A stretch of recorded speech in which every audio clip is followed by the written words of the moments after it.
Hey everyone, welcome to my channel, and as promised, more videos. This has only took me 6 years to do a behind the scenes of Lady Bloodfight and how I got Warrior ready.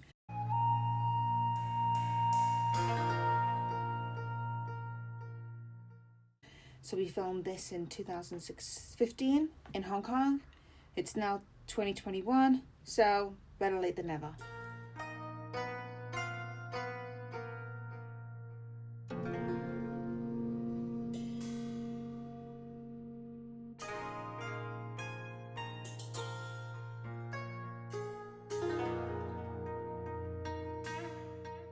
I went to the rehearsals and this poster was on the wall and everyone had professional headshots and all that, and then they just did a screen grab of my audition and I looked ropey as hell. Behind the scenes of rehearsals, my fight scene, my weapon was going to be a single sword. This is the first day, going slowly through the processes, the moves, to learn what strike, what double hand once end, twirls, whatever. So this is just like a step-by-step to see the stepping. And then this is a few days later. Now I'm getting the moves, now we're getting the speed, now we're just going through it, and then we go into it, and then he does one move where he nearly knees me in the face, and I'm like, no, that's not the move. Now we're going for speed, and this is the great stunt girl who just come at me harder. We broke the sword. I broke a few swords. They were cheap, old swords. Not my, the guns. It wasn't the guns. Trying out the wire work, but in the end they decided not to do any wires for Svietta. They didn't have the time, but it was great fun. I think it was my first time actually doing wires. It was, and then I did loads of wires in Wonder Woman, so it all paid off. Now, let's start with the behind the scenes. This is fun. Do you remember the great scene where the boxer gets knocked out by the kick? I have the behind the scene footage of how they did that. You ready for it? It's great. Et il faut que tu me fasses un petit peu de plus d'avoir de... Ready? Okay. Right. Okay. Ready. Set. 3, 2, 1. Yeah. That's a great fall. Like, she's never done a movie before. That was amazing. That was better than any fall I've ever done. So let's cut to the looks. Look at the hair. These were the options of the hair. See the different braids. Some of it's down. There's 2 braids. There's 3 braids. Then the director, Chris, actually asked me if I would mind going bald. And I said no. No chance. The only thing I do have, I am not glamorous at all. And my nails are crap. Please don't look at my nails right now. Dodgy manicure thing going on right now. But I have nothing, no assets. But the only thing I do have is my hair is pretty much, I don't own a hairdryer. I can just wash it and go. And they were like, can you go bald? And I was like, no chance.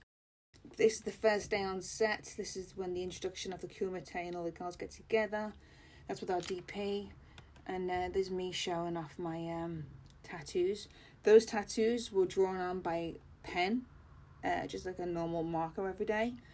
I know in LA everyone's all like Whole Foods and you can't do it, everything has to be organic. And I was just getting felt tip and black marker and Sharpies drawn on my skin every day.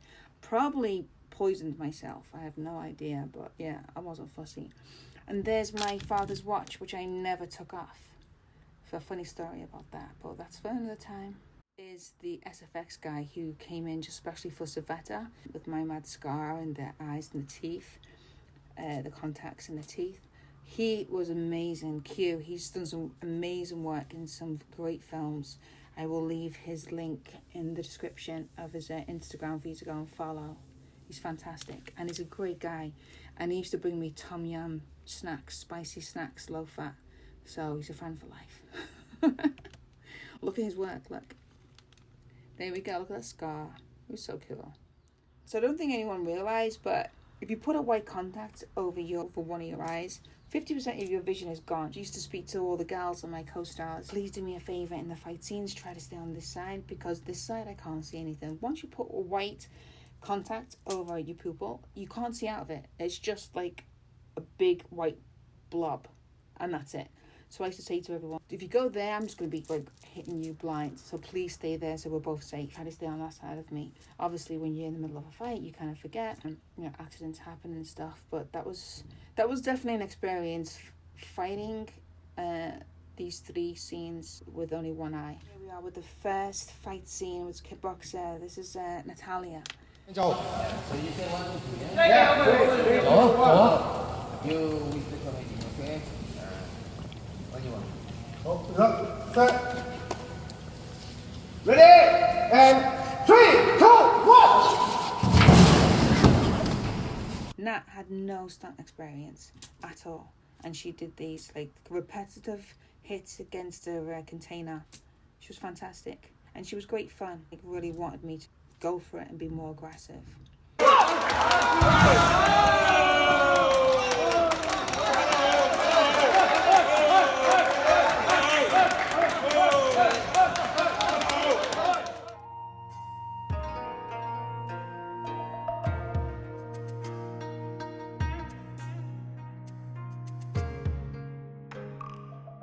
Right, this is a scoop. Nobody knows this, but the scene where I grabbed Jet and put her above my head, there was no wires or anything involved, or a chair or anything. So I would pick her up from the floor like a deadlift and bring her above like a Donkey Kong and badoosh, badoosh. Now, like, I'm more experienced, I'm realizing they didn't do a wide shot, so you didn't see me do it. They done a big close-up, so all you see is me go, I did this take, I think it was like 9 times. And the end take, we stopped because I pulled something in my abs, I had a little issue, and then it pulled and ripped a little like an ab tear. So I was like, oh, I can't go again, because I knew like something was going to pop. I felt like a hernia, but nothing popped out. But I was like, okay, I'm not even going to risk that. But I got it behind the scenes.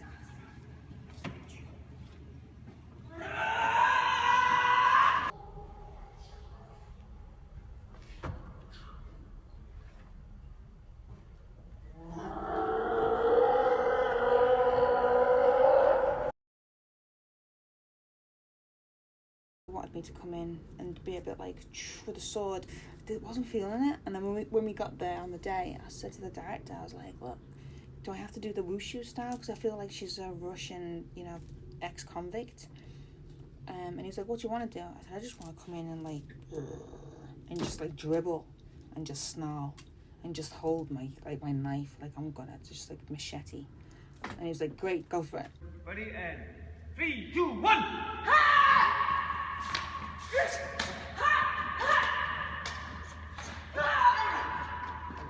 You knew. And that's what we did. We went with that style a bit more.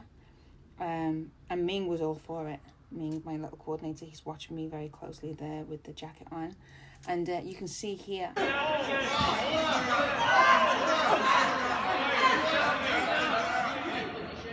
Like, my punches are like donkey punches. They're just like smack down. It's none of this like, it's just like street fighting, which was, I thought went with the character pretty well. I'm a brawler. Do you get hurt? Yeah, mistakes happen. Now you can see my knuckles nearly smashed out. Didn't break. Now, same for like Jet. She got hurt when I dragged her across the floor. They gave her no protection. I think she found a bit of cardboard, and I was sliding her on the cardboard. But it's just things that we endure for the craft. Now, this is funny. She was one of the judges that you see on the top of the kumite. The next day after the death scene with Jet, she comes up to me while I'm in makeup and she smacks me. I think she smacks me on my shoulder or something and scolds me and was like, I don't sleep all night because of you. I was like, I'm sorry, Auntie, I'm so sorry. She's like, oh, you make me so scared. Why'd you kill the girl? She was great. I was like, I had to give her a cuddle, and now we're friends. And that factory was freezing. That's why there's pictures of us all with their dressing gowns on. When we did the fight scenes, all my tattoos would like slide off and sweat off, and also I was getting sprayed with all this kind of like fake sweat, so it was like water, oil mix. So I'd always have to stop and get these tattoos just felt tipped back in again, sharpied back in again. And there I am again with the watch. So this is like January in Hong Kong. It is cold.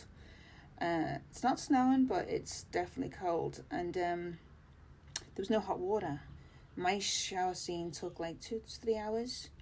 And I had to stand under a cold water tap in freezing temperatures. And see that towel? What you can see of it, it's pretty white. They realised that I'm in prison, it shouldn't be that white, so they stuck it on the floor and put it in all this grey dust and like dirt that was on the floor, then give it to me. So when I'd come out the shower, and I was just freezing, but like as soon as they say action, I'd come out the shower and put this like dirty towel on me and walk away. And it wasn't until after we finished the scene and I was leaving that we saw the sign on the outside of the factory downstairs in the showers, and there was this asbestos dust. So I'm just hoping that the dust that they cleaned the floor with, that was stuck to my towel that I put on every scene, was not the asbestos dust. But if I start choking in a few years or another decade, then we know. I've come in on my day off and they wanted me to behind the scenes. Kind of funny, when they were interviewing me, they said, you know, all the other girls were interviewed in their costume, so you can take off your jacket and cap. But this is a true story. I am super like shy and awkward as myself. I don't mind if you give me a character and she's really aggressive and nasty, or she's, you know, sweet, funny, whatever, I can do it. But as soon as you ask me to be mailing, I'm kind of like, and I hide. That's why I've worn a cap for the last 25 years, probably. Like, I just like to hide a little bit. So this is me on the day of the interview. Basically, all you can see is this. 講英文㗎。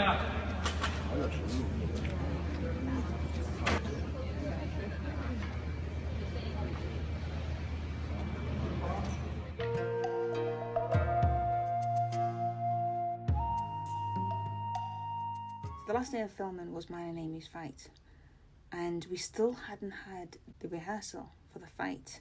The main stunt coordinator just hadn't completed it, and he wanted to do it on the day. I don't know, some politics, I don't know what happened. So there's me going through the combat scenes with this stunt guy, and then here's me and Amy taking it on. Ready, and 3, 2, 1.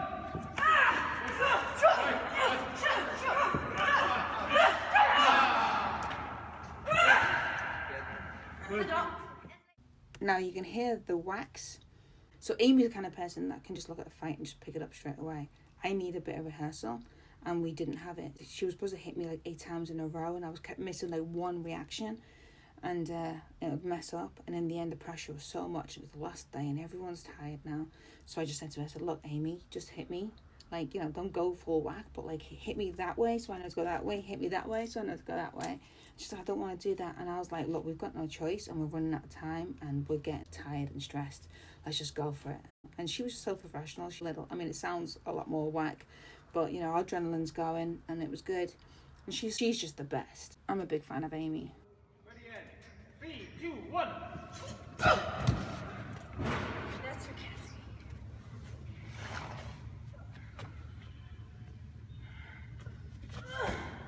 This is me with the director. Again, he wrote me the greatest letter for my green card. And yes, it's been approved and in process right now. Thankful to all the directors and producers and stunt coordinators who have helped me over the years.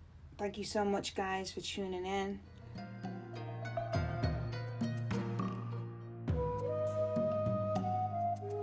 Subscribe, or I'll come and find you. I know where you live. Take it easy, guys. Everyone stay safe.